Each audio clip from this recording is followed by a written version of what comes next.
fake HOA cops break into my disabled sister house, finds out she's a deadly Delta Force commander.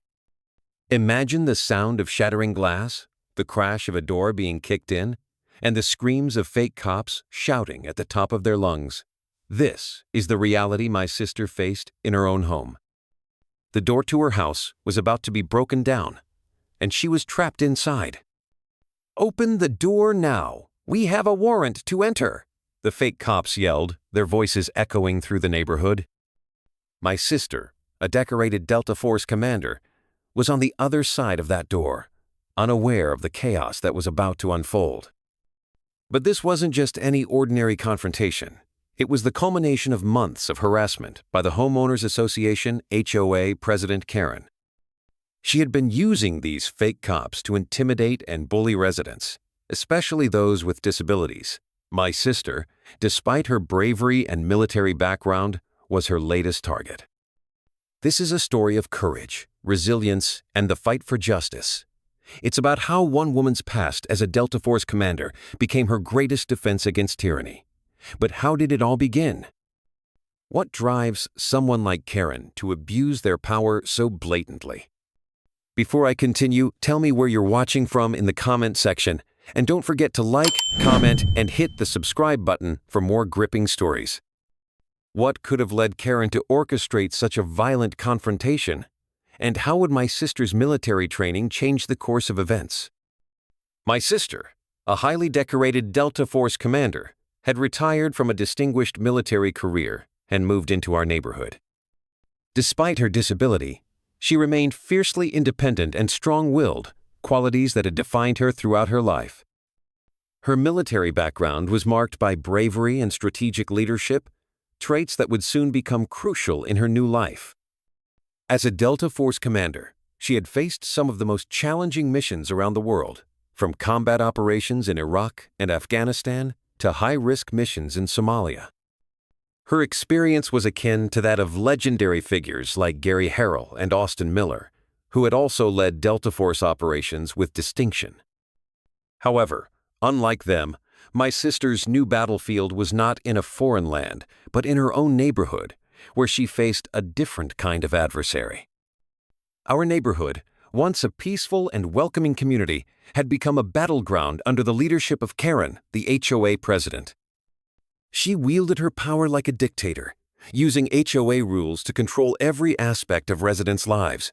From the color of the houses to the type of plants in the gardens, nothing was beyond her scrutiny. The once friendly streets were now filled with tension and fear, as residents lived under the constant threat of fines and penalties for even the smallest infractions. Karen's regime was marked by a lack of transparency and inclusivity, traits that are essential for successful HOA governance. Instead of fostering a sense of community, she created divisions and conflicts, often targeting specific residents with her aggressive tactics. My sister, with her military background and disability, became a particular focus of her attention. Karen was notorious for her aggressive tactics, often complaining about everything my sister did. She monitored her movements, issued threats, and claimed that the neighborhood wasn't suitable for people like her. Karen's actions were not just about enforcing rules. They were a personal vendetta against anyone she perceived as a threat to her authority. Karen's behavior was reminiscent of HOA presidents who abuse their power, as seen in cases where they harass homeowners and exploit their positions for personal gain. Her motivations were twofold. She wanted to maintain property values and her own grip on the neighborhood. She saw my sister as a threat to both, not just because of her disability, but also because of her strong personality and military background. Karen's actions were driven by a desire to maintain control and order in the neighborhood according to her vision. She believed that by keeping the community homogeneous and strictly regulated, she could preserve property values and her own status as the HOA president. However, this approach often led to discrimination and exclusion, issues that HOAs have historically struggled with. My sister, with her military background and assertive nature, challenged Karen's authority in ways she couldn't control. Every time my sister stood up for herself or questioned Karen's decisions, It was seen as a direct challenge to her power. This created a volatile situation where tensions escalated with each passing day. As I reflect on those days, I remember the fear and uncertainty that gripped our family. We knew that Karen's actions were unjust, but we also knew that challenging her could lead to severe consequences. My sister, however, was not one to back down from a fight. Her military training had prepared her for battles far more intense than this, but nothing could have prepared us for what was about to unfold. As the situation continued to deteriorate, it became clear that Karen would stop at nothing to assert her dominance. But she had no idea that my sister was not just any ordinary resident. She was a force to be reckoned with. The question on everyone's mind was, how far would Karen go to maintain her grip on the neighborhood? What would happen when Karen's aggression finally crossed a line, and my sister decided to fight back? The day of the confrontation arrived when Karen took her harassment to a new level. She hired a group of fake cops to break into my sister's home, intending to intimidate and evict her. The fake cops, dressed in uniforms that looked authentic but lacked any real authority, approached my sister's house with a sense of urgency and aggression. They were armed with batons and pepper spray, ready to use force if necessary. As they reached the door, they began shouting, demanding that my sister open up. The neighbors, who had grown accustomed to Karen's tactics, watched in horror as the situation escalated. The fake cops, unaware of my sister's military background, were confident in their ability to overpower her. They had no idea that they were about to face a trained Delta Force commander. "Open the door now. We have a warrant to enter," they yelled, their voices echoing through the neighborhood. My sister, calm and collected, knew that she had to act quickly. She had been preparing for this moment, anticipating that Karen's aggression would eventually cross a line. As the fake cops broke into her home, my sister sprang into action. Using her Delta Force training, she assessed the situation rapidly and responded with precision. Despite her disability, she moved with a speed and agility that caught the fake cops off guard. They had expected to find a vulnerable woman. Instead, they faced a formidable opponent. The confrontation was intense. My sister used her knowledge of hand-to-hand combat to take down the fake cops one by one. She disarmed them, using their own weapons against them. The sound of scuffling and grunting filled the air as the fake cops realized too late that they had underestimated their opponent. Within minutes, the fake cops were on the ground, defeated and humiliated. My sister stood over them, her chest heaving with exertion but her eyes blazing with determination. She had defended her home and her dignity, proving that even in the face of adversity, she was a force to be reckoned with. The neighbors, witnessing the chaos, quickly called the real police officers. They arrived within minutes, sirens blaring as they surrounded the house. The fake cops, still on the ground, were arrested and charged with various crimes, including trespassing and assault. As the police took statements and gathered evidence, it became clear that Karen's involvement was more than just speculation. The fake cops had been hired by her, and their actions were part of a larger scheme to intimidate and control the neighborhood. The question on everyone's mind was, what would happen when the truth about Karen's involvement came to light? Would she face justice for her actions, or would she find a way to escape accountability? As I reflect on that day, I am filled with pride and admiration for my sister. Despite the challenges she faced, she stood strong, using her training to protect herself and her home. It was a moment of triumph, not just for her but for our entire family. However, the aftermath of the confrontation raised more questions than answers. How would the community react to the revelation of Karen's involvement? Would justice be served, or would she manage to maintain her grip on the neighborhood? The confrontation marked a turning point in our neighborhood's history. It exposed the depths of Karen's abuse of power and highlighted the bravery of my sister. But as the dust settled, one thing was clear: the real battle was only just beginning.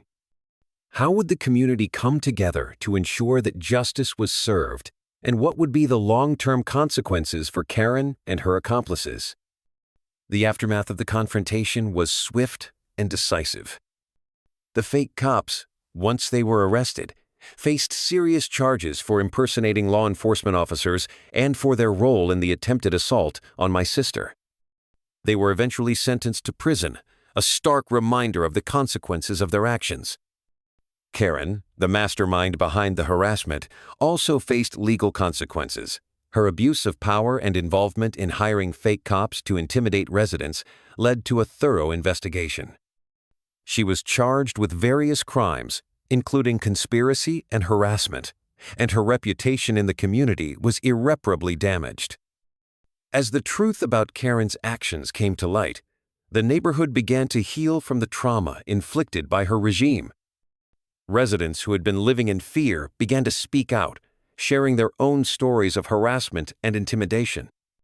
The community came together, determined to rebuild and ensure that such abuse of power would never happen again. This story highlights the importance of standing up against abuse of power and the resilience of those who fight for justice. My sister's bravery not only saved her, but also brought about change in our community. It shows that even in the darkest moments, courage and determination can lead to victory.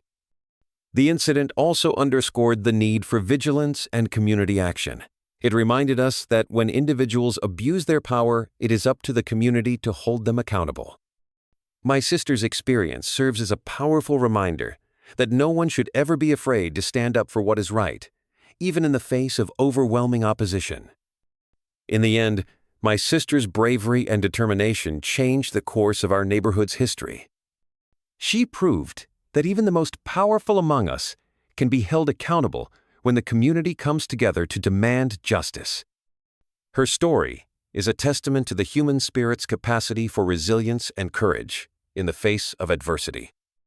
As we reflect on this journey, we are reminded that standing up for what is right often requires great courage. But it is in these moments of bravery that we find true strength and the power to create lasting change.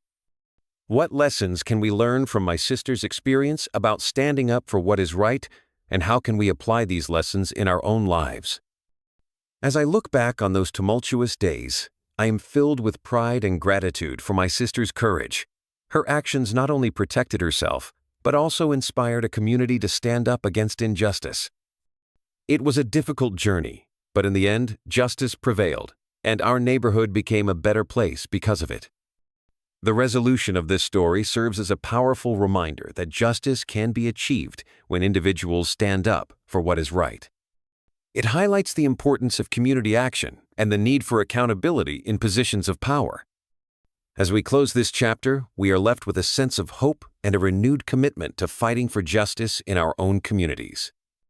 How can we use my sister's story as a model for standing up against abuse of power in our own lives and communities? Let this story inspire you to speak out against injustice and support those who are marginalized. My sister's bravery reminds us that even one voice can make a difference, and together, communities can stand up to abuse of power and create lasting change.